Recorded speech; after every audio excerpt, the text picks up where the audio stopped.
کہاں جاؤں؟ دنیا میں 1 انچ نہیں ہے، کوئی ملک نہیں ہے جہاں اے اللہ تیرا دین قائم ہو، جائیں تو کہاں جائیں؟ دیکھیے ہماری بندگی جزوی ہے، نمازیں ہم پڑھ رہے ہیں، روزے ہم رکھ رہے ہیں، مسجدیں عالی شان بنائی ہیں، مدرسے بھی بہت بڑے بڑے بن گئے ہیں، واقعتاً اس میں کوئی شک نہیں، لیکن سوال یہ ہے کہ اوپر جو چھت ہے وہ تو کافرانہ ہے، قانون تو اللہ کا نہیں ہے، کتاب و سنت کے احکام تو نافذ نہیں ہے۔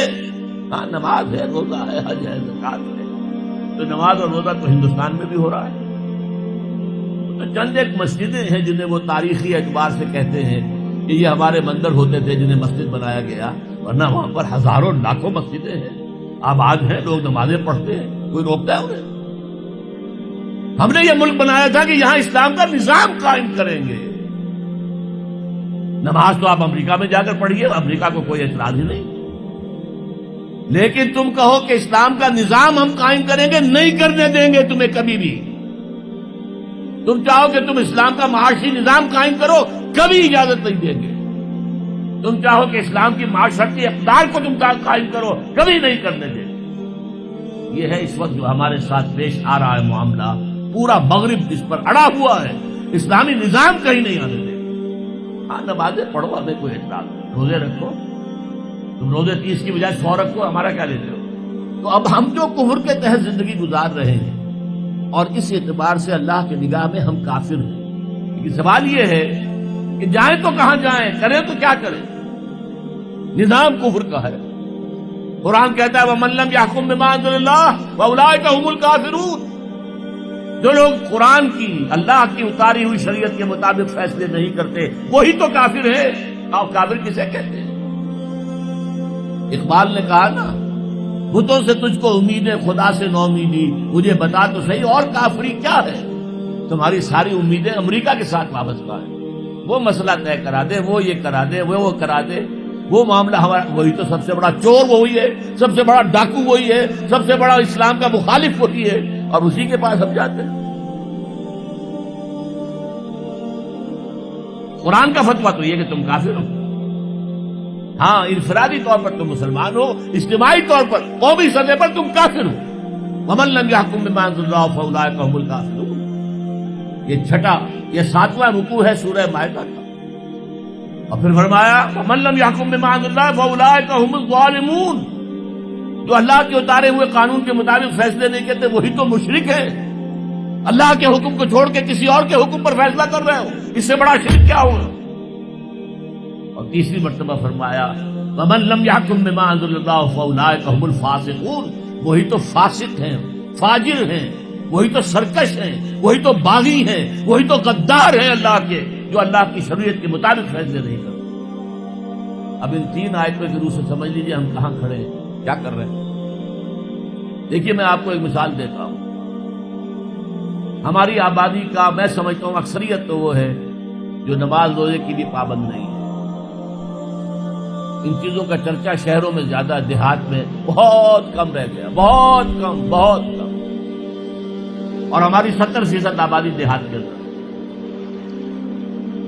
اچھا جو نمازیں پڑھتے روزے رکھتے ہیں، خاص طور پر شہروں کے کاروباری لوگ، وہ بلیک مارکیٹنگ بھی کرتے ہیں، وہ حسابات بھی غلط دیتے ہیں، جھوٹ بولتے ہیں، جھوٹ یا حلف اٹھاتے ہیں کہ یہ حساب ہم حلفیہ میں کہہ رہا ہوں یہ حساب صحیح ہے، جبکہ حساب غلط ہے۔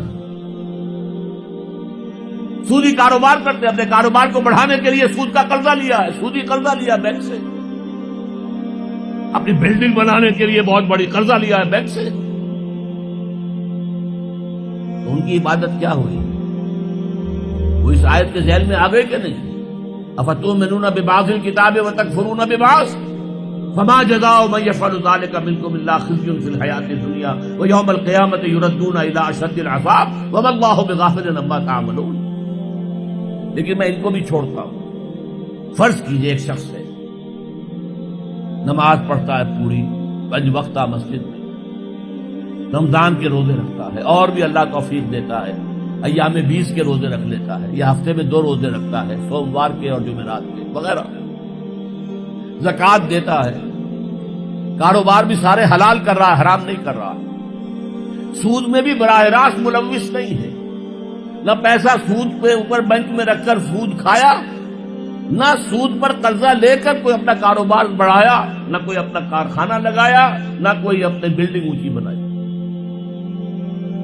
پردہ بھی اس نے اپنے گھر میں بالکل شرعی نافذ کر دیا۔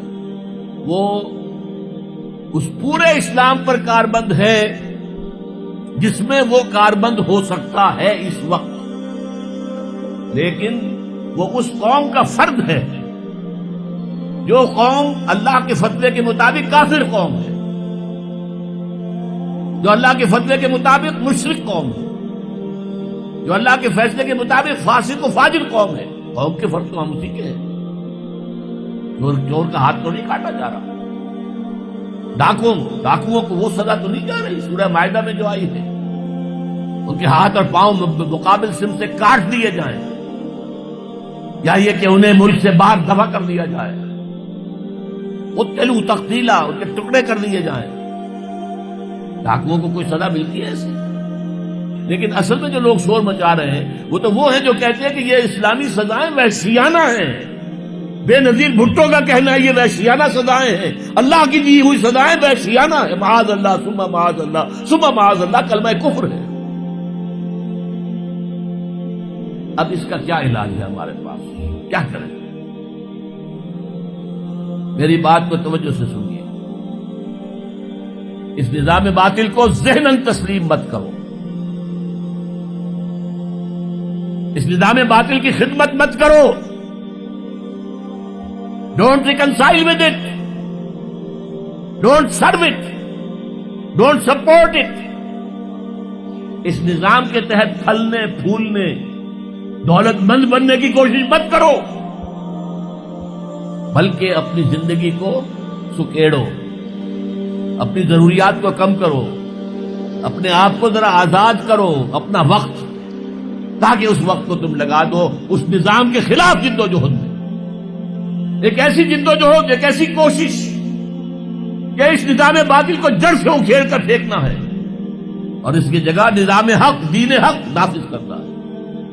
یہ جد و جہد اگر کرو گے، تن من دھن لگاؤ گے، تو یہ کفارہ ہو جائے گا کہ تم کافرانہ ملک میں رہ رہے تھے، جس کا نظام کافرانہ تھا۔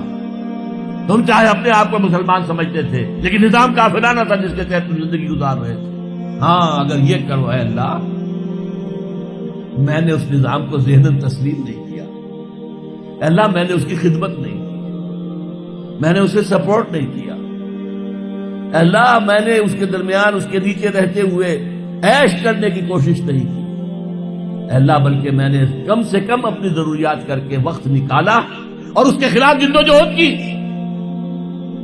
اس نظام کو اکھاڑ کر پھینکنے کے لیے کوشش کی، اور تیرا نظام لانے کی جد و جہد کی۔ لا نہیں سکے تو اے اللہ ہم کیا کریں؟ ہمارے اختیار میں تو نہیں ہے، وہ آئے گا تو اسی وقت جب تیری مرضی ہوگی، تیرا منشا ہوگا، لیکن ہم نے اپنی زندگی لگا دی۔ اگر تو یہ ہے تو کفارہ ہو گیا۔